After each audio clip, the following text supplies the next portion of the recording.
In the United States, the number of people who dig sandpits and die on beaches each year is exactly twice as many as those killed by sharks. You read that right. The murderer was the 5 yuan plastic shovel in the child's hand. If you go to the seaside and always watch the surface to guard against great white sharks, the deadly danger is actually right under your feet. What was even more heartbreaking was that more than half of the victims were teenagers. The parents stood just 1 meter away at the edge of the pit, watching helplessly as the child was instantly swallowed by the sand. Reaching out to retrieve it, the more they dug into the sand, the faster it collapsed, and they couldn't even pull their wrists out.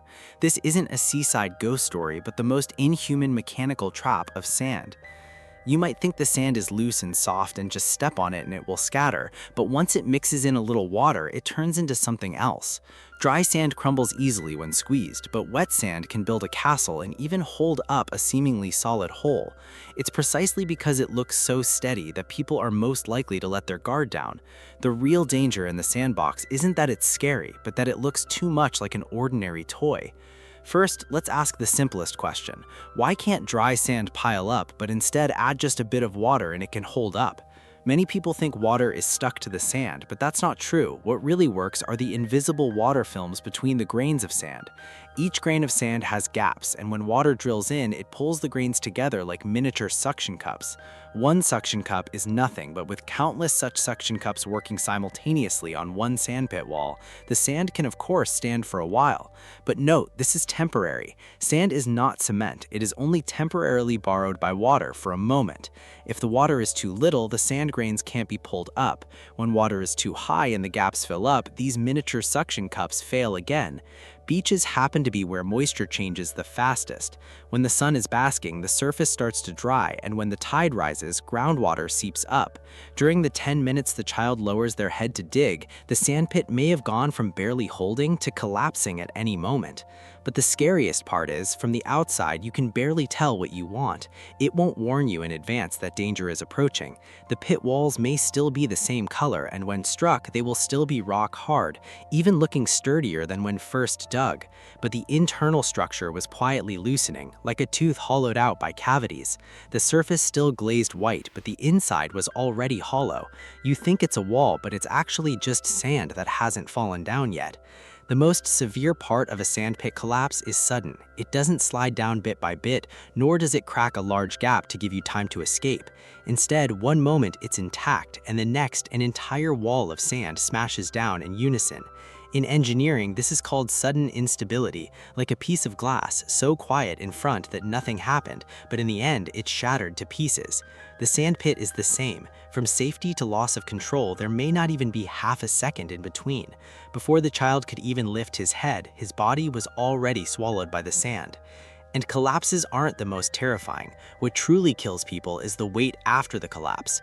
Many people think sand is light and soft, so just peel it apart, but that's wrong. The weight of wet sand is much greater than you might think. Burying your waist makes it hard for you to stand on your own. If you buried it in your chest cavity would be pressed down.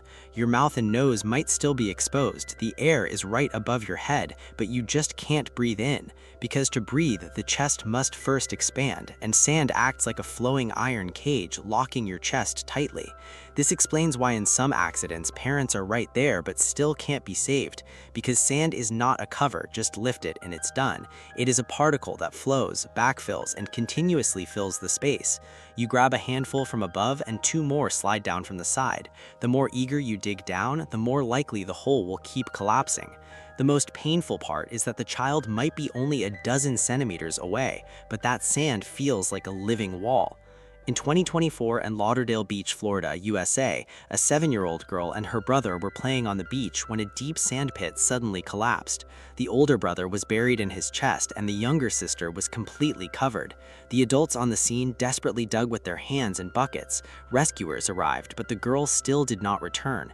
What stings her most is not in the wilderness or the deep sea, but on a sunny, seemingly safest beach. Such tragedies are the easiest to overlook because they are far from dangerous. Sharks have teeth, waves make sounds, typhoons have warnings, but sandboxes do not. It won't roar, won't chase you, won't make you instinctively retreat. It just lies quietly there with the laughter of children, plastic buckets, and colorful shovels. But once the depth exceeds the safety line, it is no longer a toy, but a physical structure waiting to spiral out of control. So when taking your child to the seaside in the future, remember these 3 survival rules.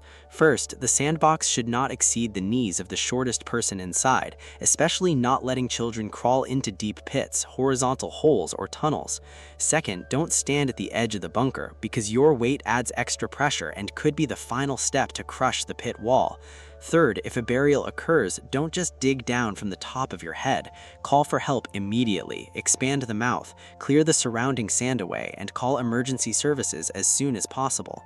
The beach isn't off limits, and kids aren't forbidden to play in the sand. The real danger is treating deep pits as childhood games and sandy walls as safe castles. What you see is a pile of sand. Physically, what you see is a wall that could lose its balance at any moment. You think the child is just digging a hole, but in reality, he may be approaching a silent trap. Humans can play with sand, but never gamble with sand, because the sand doesn't recognize children or understand crying. It only obeys the laws of mechanics.